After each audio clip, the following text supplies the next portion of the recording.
Welcome to my MEXT training interview tips. Basically, this video is to help you give you the tips on how you can ace your MEXT aptitude test. So today we're gonna break it down section by section on what you can encounter as you're going to be writing your MEXT aptitude test. So in this section, we're going to cover about three things. Firstly, we're going to look at the context, the word meanings, and grammar rules, which covers basically the first section of the aptitude test that you write as you're about to advance to the oral interview. So I'm going to start with the vocabulary and the context-based questions. So most people struggle with this because aptitude test questions are more tricky than you think. You might think that I know I can speak English. I did pass my English exams and so on and so forth. But these exams are meant to trick you, or rather test your thinking or processing capability. So when it comes to vocabulary and the context-based questions, there is a formula that can assist you on how you can approach these kind of questions. So the formula is as follows. 1, you need to identify the missing words. Identify the missing words. These words can be adjectives, verbs, nouns, idioms, or other idioms based on the question that you have been given. The second part is to look at the sentence as a whole. So read the question from beginning to end. What does this question require? Does it require a positive or maybe a negative or a neutral word? Based on the options that you have been given and how you understand the question, rather the sentence itself. And then thirdly, you need to compare answer choices and eliminate wrong options.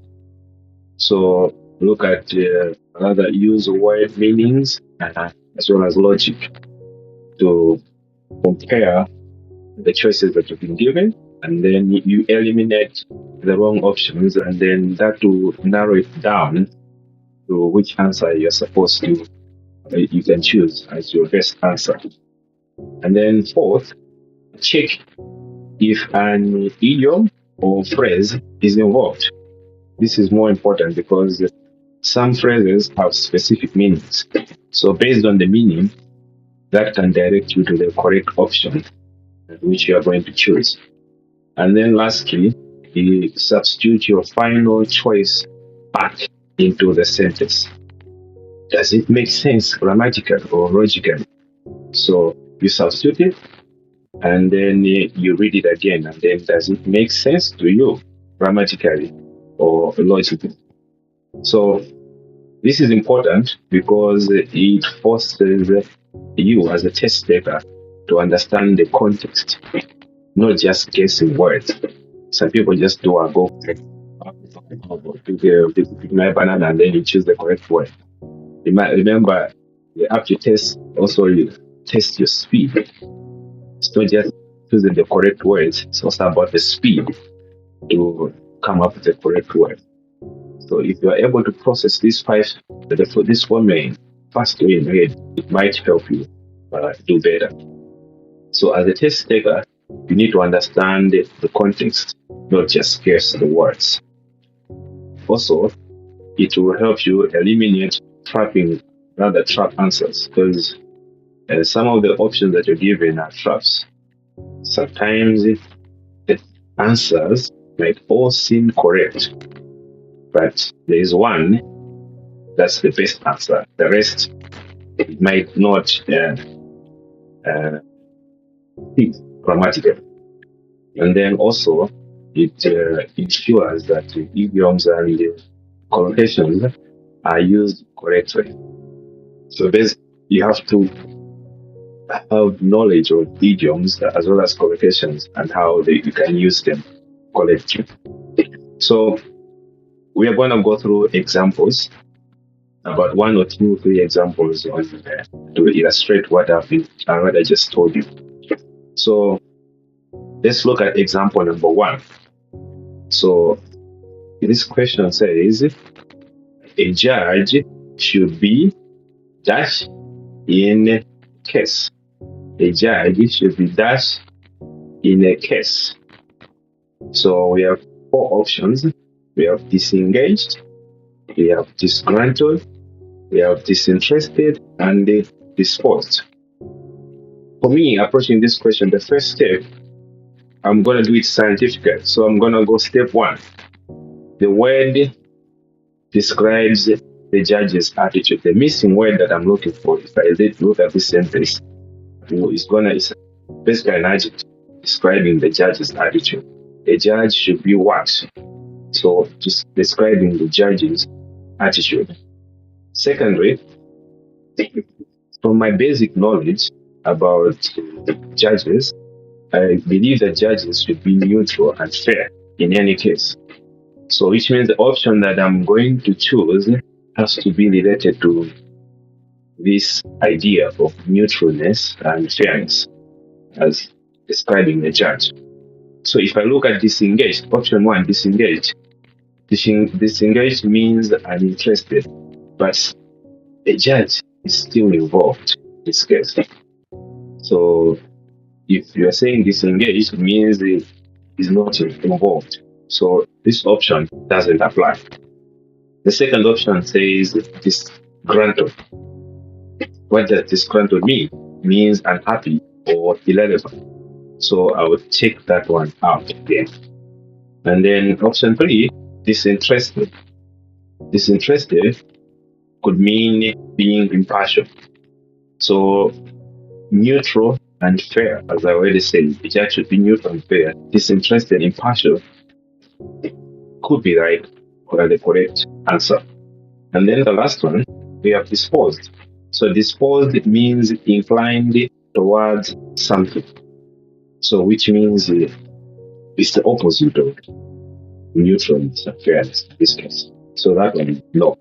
So looking at these 4 options, the correct answer for me is disinterested. C, disinterested. So final answer, if you're going to read, say the judge should be disinterested in the case. So that's your correct answer. So you can see that I identified the word itself. It was an adjective. I looked at the sentence as a whole, and then I compared the choices, which one is wrong, which one is correct, based on meaning and logic, and then substituted the word that I thought into the sentence. So you have to do this as fast as you can during the exam, because they are also testing my speed. So practice makes perfect. Let's look at the second example. So second example says, some insects manage to escape dash by imaging the background. Some insects manage to escape by imaging the background. So let's apply the scientific process. So step 1, if I look at this sentence, some insects manage to escape by imaging the background. So in my mind, I'm thinking the missing word should relate to not being seen. Some insects manage to escape without being seen by imaging with the background. So step number 2, I know that some insects, from my general knowledge, do camouflage to avoid being detected. Insects sometimes camouflage to avoid being detected. So we have 4 options: defense, destiny, detection, and detention.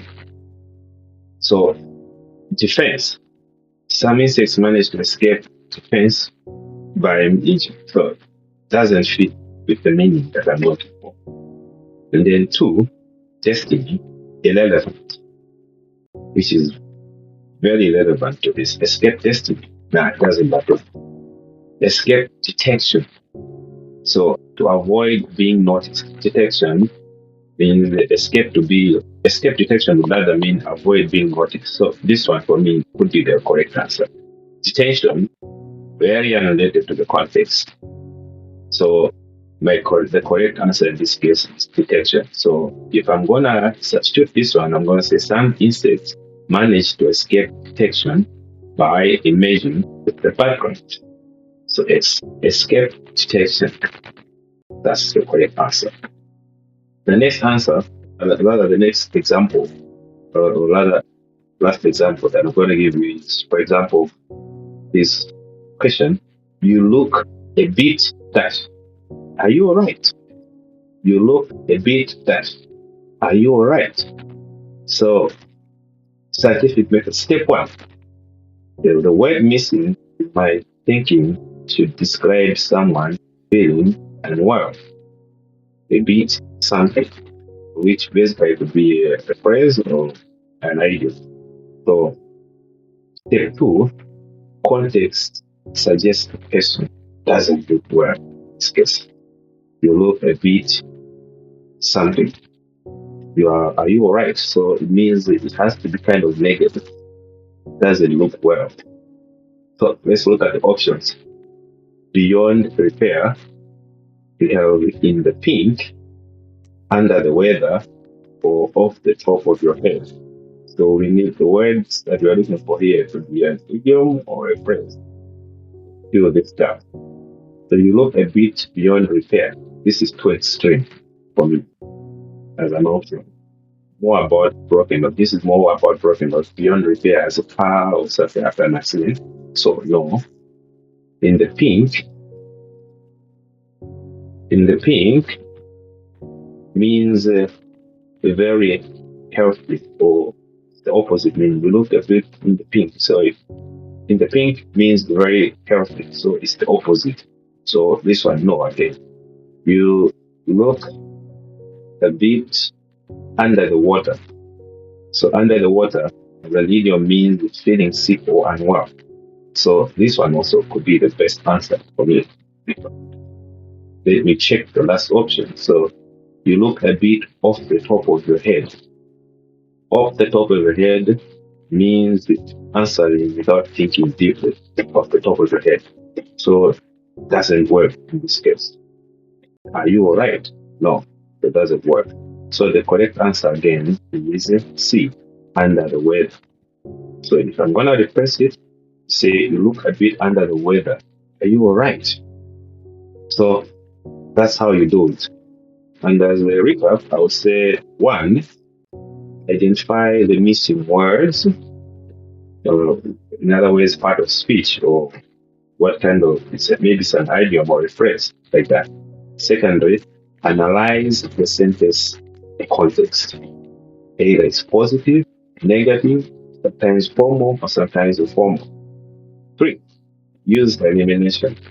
Remove options that don't fit grammatically or logically. Number 4, check for idioms and the collocations.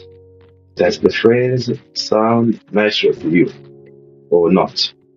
And then last, substitute the best choice. So read the sentence again to confirm whether it's correct or not. So your instincts should tell you whether this is right or wrong. So the best advice I can give you before you attempt the test is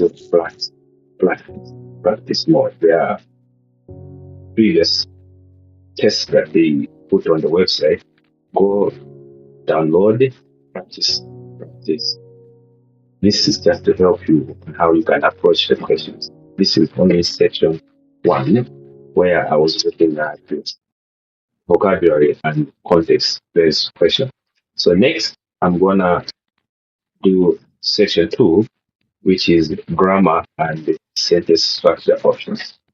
See you then.